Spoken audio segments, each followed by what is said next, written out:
Please, she's only 12. The scream echoed through the courthouse hallway. A young black girl stood sobbing in a courtroom corner, hands cuffed behind her back.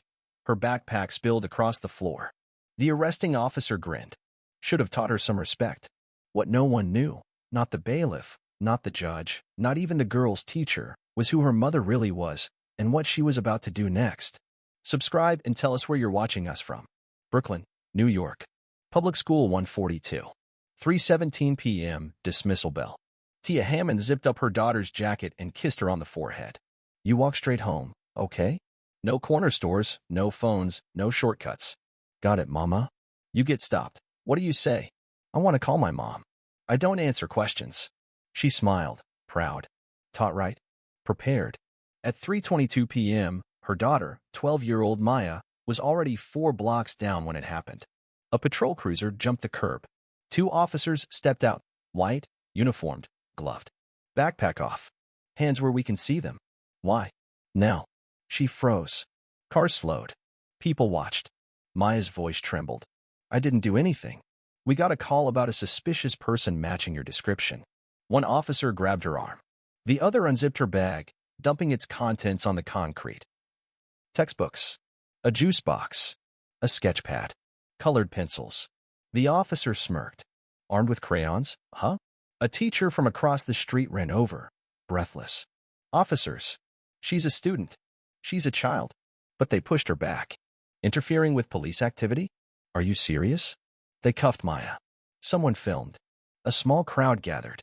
And in a cold, sharp voice, Maya whispered, My mom's a lawyer. They laughed. Sure she is. At 3:45 p.m., a police van rolled up. Maya was inside it. At 3:53 p.m., a single phone buzzed inside the Brooklyn family courthouse. Tia Hammond stepped out of a custody hearing and answered. Tia speaking. Ms. Hammond, your daughter's being held at the 78th precinct. She's been arrested. Arrested? They say she matched a description. Refused to comply. She's 12. Silence on the line. Then Tia said 5 words the dispatcher didn't understand. I'm filing under 1983. She dropped her briefcase. She walked to her car and didn't blink once the entire drive. By 4:11 p.m., Tia Hammond stood in the precinct lobby, hands clenched. Where's my daughter? The desk sergeant barely glanced up. Name? Maya Hammond. 12 years old. You brought her in 45 minutes ago. And you are? Her mother. Her legal guardian. Her attorney. Pick one. The sergeant hesitated. She's in the back. Paperwork still processing. Under what charge? Interfering with an investigation. That's not a charge for a minor without counsel. Try again. He clicked his mouse, squinting at the screen. We had a report. Suspicious activity. From who? Anonymous tip. And how did a 4 feet 11 inches 12-year-old black girl match your suspicious profile? He looked away. Sit tight. I'll call someone. She didn't sit. She walked straight toward the holding corridor. A young officer stepped into her path. Ma'am, you can't be back here. You've already violated enough civil rights today. You sure you want to add unlawful obstruction of legal counsel to your list? He hesitated. She didn't. At the end of the hallway, behind a half-open door, Maya sat on a bench, arms wrapped around her knees, still cuffed. Tia's voice was calm. Sweetheart, look at me. Maya's eyes filled. I didn't cry, Mama. Not once. Tia knelt beside her, slowly unfastening the cuffs. A female officer entered, startled. You can't just. Tia held up a badge. Bar license. State of New York.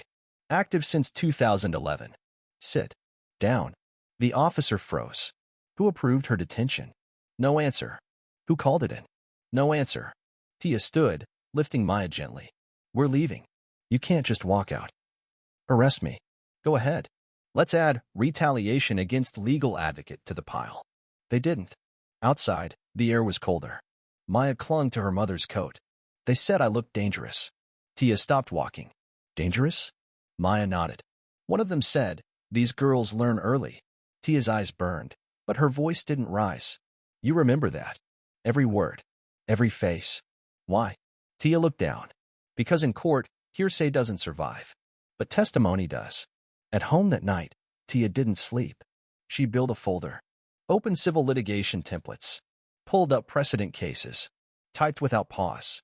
Hammond versus City of New York. unlawful detention, racial targeting, violation of minor due process. Maya stood silently at the bedroom door. Am I going to be in the news? Tia shook her head. This time, we're not going public. Why not? Tia turned her laptop toward her. Because this time, we bury them quietly. Paper first. At 7:12 a.m., Tia sent the first email. Subject: Notice of Civil Claim Initiation. To redacted at nypd.gov. CC, Civilian Review Board, Internal Legal Counsel, and 2 federal oversight units. Attached, a 13-page letter of intent referencing 3 landmark cases, including JDV. New York, where a minor was detained without cause. She cited Section 1983, Section 242, and the 14th Amendment. By 8:40 a.m., no reply. By 9:15, the precinct received a knock. 2 representatives from Internal Affairs. The desk sergeant from the day before fumbled with his shirt collar. She wasn't booked. There was no arrest.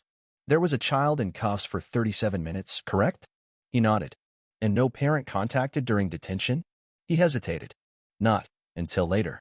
The agent scribbled a note. You do realize you're now in an administrative review window? He looked up. For what? The agent didn't answer. Across town, Tia kept working. She wasn't suing yet, not officially. This was about leverage, timing, precision. By 10 a.m., she submitted a FOIL request, Freedom of Information Law, demanding all body cam footage, dispatch logs, and officer disciplinary records related to the 78th precinct between 3 p.m. and 5 p.m. the previous day. The city had 5 days to respond. She already had a draft lawsuit saved. Hammond versus City of New York. Draft 3.docs. Back at school, Maya walked silently through the hallway. Her classmates whispered. Some had seen the video online. Others had only heard. A teacher tried to comfort her. If you need a break, my door is always open. Maya nodded, but didn't stop walking. At lunch, no one sat with her. Not from cruelty. From fear. From confusion. From the unspoken rule that when police grab someone, they must have done something wrong, even if they're 12. That evening, Tia received a phone call. Ms. Hammond? This is Captain Ellis, Community Relations. I wanted to personally apologize. Stop. Are you authorized counsel? No, I'm just... Then put someone on the line who is. Click. The next day, Maya's backpack was still torn. Tia didn't fix it. She placed it on the kitchen table and photographed it. Every scuff, every loose zipper, every crumpled paper still stained from the street. It would be Exhibit B. Exhibit A was already sealed, a high-resolution copy of the video, pulled before it was taken down. At 11:44 p.m., Tia saved a backup copy of the lawsuit, encrypted, timestamped, and synced to cloud storage. She didn't sleep. She didn't need rest. She needed results. On the 3rd day, Tia received the city's official response. A single-page email. Cold. Formulaic. Dismissive.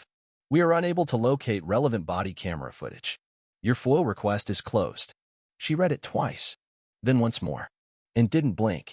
At 10:07 a.m., she called the Civilian Review Board. I have a copy of the footage. Excuse me? I obtained it independently. It shows a minor being restrained and verbally degraded. Officers present. Timestamped. That wasn't included in our file. I know. That's why I'm calling. By noon, Tia met with the review board rep in person. Her phone, encrypted drive, and written transcripts sat on the conference table. This footage, did you leak it? Tia didn't flinch. No. Do you intend to? I intend to prosecute. The rep nodded slowly. You're not the first to try. No, Tia said, but I'll be the first to finish it. That afternoon, Maya came home with a letter in her backpack. From the school district. In light of recent events, we are temporarily removing Maya from regular class rotation pending further behavioral assessment. Tia read it, then laughed. They think this is about discipline? Maya looked up from the table. Did I do something wrong? No, baby. You scared them. Tia opened her laptop. Subject: Formal complaint, educational discrimination. To school superintendent. CC, Legal Counsel, Office of Civil Rights. She attached the photo of Maya's backpack. The torn straps. The red marks on her wrists. A still from the video. And the district's own letter. She knew how this worked. They wouldn't act. Until they were cornered. By 5:30 p.m., her inbox lit up. First from Internal Affairs. Then from the school district. Then finally from the Office of the Corporation Counsel. They wanted to talk. but not over email. They wanted a meeting. Private. Off-record. Informal. Tia responded with a single sentence. All future communication will be documented, transcribed, and timestamped. She attached her availability, then closed the laptop. Maya sat quietly beside her. Are they scared now? Tia looked at her daughter. No, baby. She smiled. They're calculating. At 9:42 a.m., the call came. Blocked number. Tia answered anyway. Ms. Hammond, this is Assistant Counsel Jennifer Gray, representing the city. Speak. We've reviewed the footage. We understand your frustration. Perhaps we can resolve this outside litigation. No. Excuse me? You don't get to say resolve after putting my daughter in cuffs. Silence. What would you like, Ms. Hammond? I want names. I want statements. I want every officer on that footage in a deposition chair under oath. That's ambitious. No, that's discovery. And I haven't even filed yet. Click. Tia didn't wait. At 10:15 a.m., she filed. Supreme Court of New York, Kings County. Hammond versus City of New York, et al. Claims. Unlawful detention of minor. Failure to notify legal guardian. Targeted racial profiling. Suppression of evidence. Educational retaliation. Within 90 minutes, it was case number 87423, CV. By 2 p.m., it was trending on local legal networks. Not because of Maya. Because of Tia. She wasn't just a mother. She was a former federal clerk. A civil rights litigator with precedent under her name. She had sued cities before. And won. The same captain who once ignored her in the precinct now asked for an opportunity to clarify facts. She declined. Instead, she filed a motion to preserve all evidence across 5 city servers. Any deletion would be contempt of court. Back at school, Maya was assigned remote instruction. No teachers called. No video lessons arrived. So Tia called the Office for Civil Rights again. Still no access to learning materials. You documented that? I screenshot everything. Then we'll begin an investigation immediately. Tia hung up, opened Maya's school portal, and refreshed the page. Still blank. She took one more screenshot. Exhibit G. That night, Maya stared at her own reflection in the bedroom mirror. Why are they afraid of me, Mama? Tia sat on the edge of the bed. They're not afraid of you. They're afraid of being seen hurting you. She tucked the blanket over her daughter's shoulder. And now the world sees. By 6:30 a.m., Tia was already awake. Emails drafted. Calendar cleared. Files organized.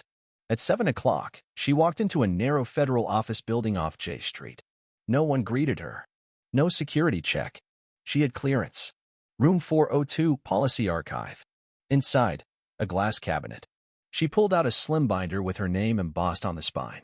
Minor Detainment Standards, Civil Rights Review Protocol, Hammond, 2017. She hadn't just read the policy. She had written it. Down to the phrase they ignored the day Maya was taken. Custodial restraint of minors under 13 shall not proceed without parental notice and immediate justification. Back in her car, she called the office of the Inspector General. This is Tia Hammond. I'd like to schedule a formal deposition with oversight staff. I'll be referencing violations of a framework I authored. The voice on the other end paused. Understood. We'll notify senior counsel. By 10:15 a.m., 3 inboxes inside NYPD headquarters had one shared subject line. Statutory breach, author-initiated review pending. The officers involved were now under personal investigation, not just departmental. At noon, the school district sent an email. We are reinstating Maya Hammond to full in-person instruction effective immediately. No apology. Just restoration. Tia replied. Noted. However, your decision arrived after civil proceedings were initiated. Discovery remains active. That evening, she opened a new file. Title: Opening Statement Draft, Jury Trial Version. She didn't plan to settle. She planned to present. Before a courtroom, 12 strangers, and a judge. At 7:04 p.m., her phone lit up. Caller ID, undisclosed, executive liaison. She answered. Ms. Hammond, we've reviewed your background. We're aware of your prior federal service. Then you also know I don't bluff. The city would prefer a quiet resolution. And I prefer a public record. Silence. What will it take to avoid escalation? Tia leaned back in her chair. You don't get to ask that question anymore. She hung up. Down the hall, Maya slept. The sketch pad she once lost during the arrest now rested on her nightstand, new pages, fresh colors. In the courtroom folder on Tia's desk, A small note was taped to the inside cover. I'm not just her mother. I'm your lesson. At 8:03 a.m., the city's legal department entered quiet panic. 3 motions hit the docket at once. 1. Petition to preserve all officer communications. 2. Request for financial disclosure of police union counsel. 3. Motion to compel witness testimony from district officials. All from one plaintiff. All signed, Tia Hammond, ESQ. By 8:20 a.m., internal phones buzzed nonstop. Union reps, school attorneys, city clerks. Someone whispered. Who does she know? Another whispered. It's not who. It's what she wrote. The legal team finally opened her federal background. Former staff counsel, U.S. Commission on Civil Rights, cited in 2 Supreme Court briefs, and once listed as an internal consultant to the Department of Education's Emergency Protocol Task Force. They realized too late. She'd spent her life building the policies they violated. Now she was using their own words to destroy them. Back in her apartment, Tia prepared deposition schedules. She listed every officer present during Maya's detainment, every school official who signed the removal letter, every administrator who failed to act. She added witness tags, connected timestamps, prepared diagrams. At 3:14 p.m., her email pinged. Subject, settlement inquiry, off record. From Senior City Council. She didn't open it. Instead, she typed 5 words. No private resolutions. Trial stands. That night, the city tried something else. An offer to drop disciplinary actions if she dropped her case. Tia responded with a photo. Maya's wrists. The red lines. Attached, 1 sentence. I don't negotiate with hands like these. The next morning, Internal Affairs confirmed 3 officers had been reassigned. Not suspended. Not fired. Just moved. Tia filed an addendum.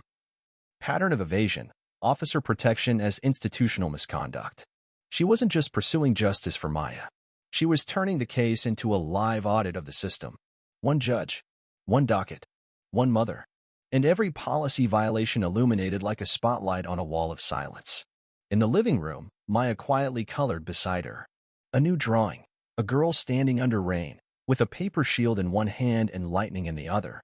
Tia looked over and smiled. Who's that? Maya answered softly. Me. Monday. 10:02 a.m. The courtroom was half full. No cameras. No press. Just observers, attorneys, interns, and 1 nervous city clerk flipping pages too fast. Tia sat at the plaintiff's table. Alone. Across from her, 3 lawyers. Corporate suits. Tight smiles. Heavy folders. The judge adjusted his glasses. Counsel for the city. Ready? Yes, Your Honor. Counsel for the plaintiff? Always. Opening motions began. The city moved to dismiss counts 2 and 4, failure to notify, and educational retaliation. Tia stood. Objection. Exhibits D and G clearly support the claims. The defense has neither refuted nor rebutted their substance. Sustained, the judge said. 2 lawyers scribbled furiously. The third one, younger, quieter, watched Tia differently. She recognized that look. It wasn't arrogance. It was fear. During recess, a court aide approached her. Ms. Hammond? You've got a signed courier at the clerk's desk. She walked over. A sealed envelope. From the Office of Municipal Compliance. Inside, a transcript. Anonymously submitted. A recorded exchange between 2 officers. She's just trying to scare us. Then why'd legal flag her name in red? Because she built half the protocols we use. Then we're screwed. Tia scanned it twice. Then handed it back to the clerk. Timestamp it. Add it to supplemental materials. By 2:35 p.m., the judge had heard enough. Ms. Hammond, you may proceed with discovery. The city team tried to interject. Your Honor, we'd ask for a delay. You've had 2 weeks. Discovery proceeds. Outside the courtroom, Maya waited with her aunt. Did it work? Tia smiled. It started. That night, back home, Tia opened her deposition strategy file. She added a new section. Witnesses by conscience, unprotected sources. She didn't need whistleblowers. She just needed people tired of hiding. Meanwhile, the school district's attorney resigned from the case. A quiet exit. No statement. Internal Affairs submitted a sealed report to the court. 3 officers. 6 incidents. All previously unconfirmed. Now verified. The judge ordered in-camera review. Behind closed doors. But Tia didn't flinch. She didn't need an audience. She needed outcomes. At 11:03 p.m., Maya placed a drawing on her mother's desk. A girl standing in front of a judge, holding a book. On the cover, policy. Tia kissed her forehead. You're not just my reason, baby. You're my witness. At 9:17 a.m., the first officer entered the deposition room. Sergeant Dale Morris. Hair combed. Uniform pressed. Voice flat. Tia sat across the table. No expression. No emotion. Sergeant Morris, did you order the restraint of Maya Hammond? I responded to a dispatch. She was non-compliant. Did she resist? She didn't move when told. Did she run? No. Did she speak? She asked, why? Tia leaned forward. And that justified zip-tying a 12-year-old? Morris blinked. It was protocol. Tia opened a folder. Which version? NYPD detainment policy or the civil rights protocol you received training in 2 years ago? He didn't answer. She slid a paper across the table. That's your training log. You signed it. Page 4, line 12. Verbal hesitation does not constitute resistance. Silence. You were trained to de-escalate. You chose force. Why?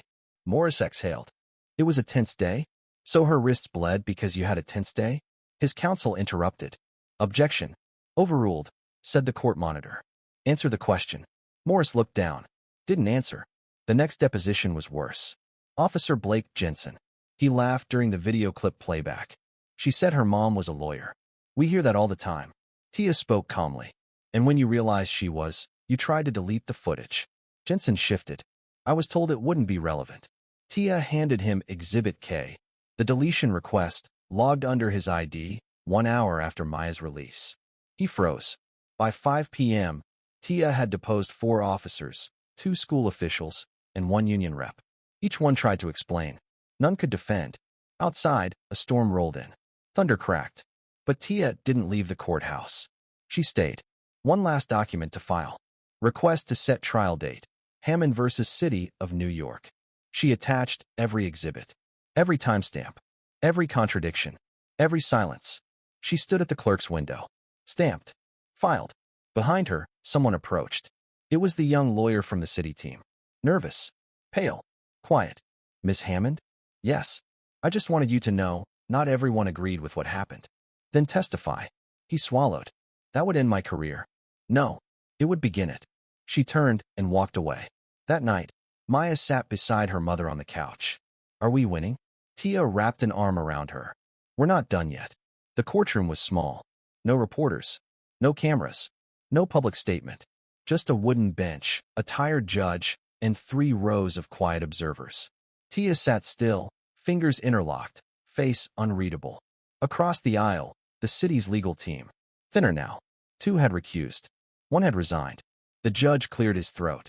After reviewing testimony, evidence, and deposition transcripts, the court finds in favor of the plaintiff. There was no cheer, no gasp, just stillness. The city of New York is ordered to issue a formal apology, pay restitution, and enact immediate review of detainment policy for minors under 13. The gavel struck once. And that was it. No public apology. No televised justice. Just words on paper. But Tia didn't need the crowd. She'd written the policy. Now, the same system that had ignored it was bound to it. Outside, the city's representative caught up with her. Miss Hammond, the judge left discretion to you regarding public disclosure. I'm aware. So will you? Tia glanced at her daughter beside her, holding her hand. Then turned back. No. Why not? Tia didn't stop walking. Because the world doesn't need to hear about what you did to my child. She paused. But your system will never forget what I did to you. That night, Maya ate dinner quietly. Tia watched her laugh for the first time in weeks. No lingering fear. No guilt. Just childhood. Later, she tucked her in, brushing curls off her forehead. Mama? Yeah? Is it over? Tia smiled. For us? Yes. And for them. Tia stood in the hallway, staring at the final file on her laptop. Enforcement follow-up. Hammond protocol expansion.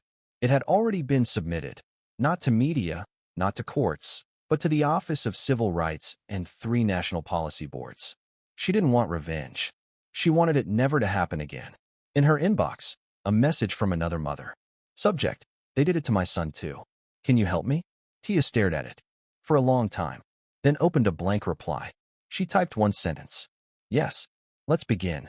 Not every war ends with a headline. Some end with a child sleeping safely. Some end with a mother closing a file, not because justice was loud, but because it was final. Share your thoughts in the comments below, and don't forget to like and subscribe for more stories that inspire action and hope.